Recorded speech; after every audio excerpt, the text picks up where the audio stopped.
Ladies and gentlemen, this message is for all black men over the age of 40. 1 in 4 black men will get prostate cancer in their lifetime. Black men are much more likely to get prostate cancer than other men, who have only a 1 in 8 chance of contracting the cancer.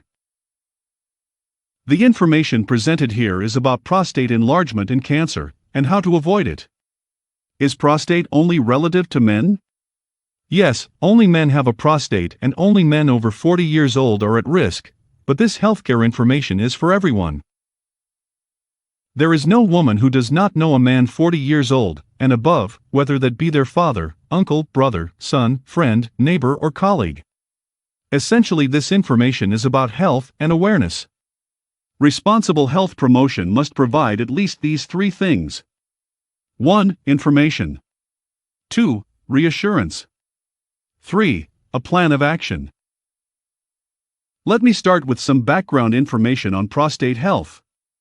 Everyone has a pair of kidneys. The job of the kidney is to remove waste. It is the waste management system of your body. Every day your blood passes through the kidney several times to be filtered. As the blood is filtered, urine is formed and stored in a temporary storage tank called the urinary bladder. If there were to be no urinary bladder, as a man walked down the road his urine would be dripping at the same time. Now just for a moment think of the plumbing work in your house. Think of the urinary bladder as the overhead water storage tank. From the storage tank, a good plumber will run pipes to other parts of the house, including the kitchen. Well, God, in His infinite wisdom, ran pipes from our urinary bladder to the tip of the penis. The pipe is called the urethra. Just below the bladder and surrounding the urethra is a little organ called the prostate gland. The prostate gland is the size of a walnut and weighs about 20 grams. Its job is to make the seminal fluid which is stored in the seminal vesicle. During sexual intercourse, seminal fluid comes down the urethra and mixes with the sperms produced in the testicles to form the semen. So semen technically is not sperm. It is sperm plus seminal fluid. The seminal fluid lubricates the sperm. After the age of 40, for reasons that may be hormonal, the prostate gland begins to enlarge. From 20 grams it may grow to almost 100 grams. As it enlarges, it squeezes the urethra, and the man begins to notice changes in the way he urinates. If you have a son under the age of 10, and he is a little mischievous, like us all at that age, when he comes out to urinate he can target the ceiling and the jet will hit the target. Ask his father to do the same, and he will find out that there is no way he can, because his urine stream is weak, and it cannot travel a long distance and sometimes may go straight down on his legs, so he may need to stand in an awkward position to urinate. Not many men will be worried that their urine stream cannot hit the ceiling, as toilets are on the floor and not on the ceiling. However, other symptoms may begin to show. For example, terminal dripping. The man may begin to notice that after urinating and repacking, urine still drops on his pants. This is the reason why after an older man urinates, he has to shake off the excess. A younger man simply delivers to the last drop and walks away. Just see an older man coming from the bathroom. Sometimes he may clutch the newspaper closely to hide the urine stains, particularly on plain-colored trousers. Hesitancy. At this point the man may wait longer for the urine flow to start. There are 2 valves that must open for a man to urinate, the internal and external sphincters. Both open, but because of obstructions in the urethra, they will have to wait longer for the flow to start. Then the more serious complications start. Stored urine gets infected and there may be a burning sensation when urinating. Stored urine forms crystals. Crystals come together to form stone either in the bladder or in the kidney. Stones may block the urethra. Chronic urinary retention sets in. The bladder stores more and more urine. The size of the bladder is 40 to 60 centiliters, a bottle of Coke is 50. As the bladder stores more urine it can enlarge up to around 300 centiliters. An overfilled bladder may leak, and this leads to wetting or urinary incontinence. Also, the volume may put pressure on the kidney and may lead to kidney damage. What may likely bring the man to hospital is acute urinary retention.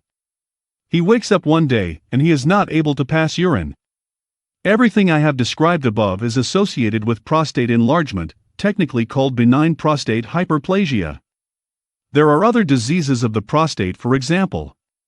1. Prostatitis, inflammation of the prostate. 2. Prostate cancer, cancer of the prostate. This discussion is mainly on prostate enlargement, but is also relevant to prostate cancer. Here there is bad news and good news. The bad news is that every man will have prostate enlargement if he lives long enough. The good news is that there are lifestyle changes that can help the man after the age of 40 to maintain optimum prostate health. Nutrition. Look at what you eat. 33% of all cancers, according to the US and UK National Cancer Institutions, is related to what we eat. Red meat every day triples your chances of prostate disease. Milk every day doubles your risk, not taking fruits or vegetables daily quadruples your risk. Tomatoes are very good for men. If that is the only thing your wife or partner can present in the evening, eat it with joy as it has loads of lycopene. Lycopene is the most potent natural antioxidant. Foods that are rich in zinc are also good for men. We recommend pumpkin seeds. Zinc is about the most essential element for male sexuality and fertility. Men need more zinc than women. Every time a man ejaculates, he loses 15 milligrams of zinc. Zinc is also important for alcohol metabolism. Your liver needs zinc to metabolize alcohol. Alcohol consumption. As men begin to have urinary symptoms associated with prostate enlargement, it is important they look at alcohol consumption. More fluid in means more fluid out. Drink less and drink slowly. Exercise. Exercise helps build the muscle tone. Every man should exercise. Men over the age of 40 should avoid high-impact exercise like jogging. It puts pressure on the knees.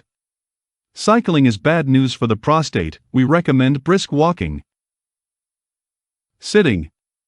When we sit, 2/3 of our weight rests on the pelvic bones. Men who sit longer are more prone to prostate symptoms. Do not sit for long hours. Walk around as often as you can. Sit on comfortable chairs. We recommend a divided saddle chair if you must sit for long hours. Dressing. Men should avoid tight underwear. It impacts the circulation around the groin and heats it up a bit. While the physiological temperature is 37 degrees, the groin has an optimal temperature of about 33 degrees. Pants or briefs is a no-no for men. Wear boxers. Wear breathable clothing. Smoking. Avoid smoking. It affects blood vessels and impacts circulation around the groin. Sex. Regular sex is good for the prostate. People who are celibate are more prone to prostate illness. While celibacy is a moral decision, it is not a biological adaptation, as your prostate gland is designed to empty its contents regularly. Please share this information to as much people as you can, including your friends and family members. You just may help to save someone's life and to raise the awareness around prostate health and well-being. Thank you for watching this prostate health information video.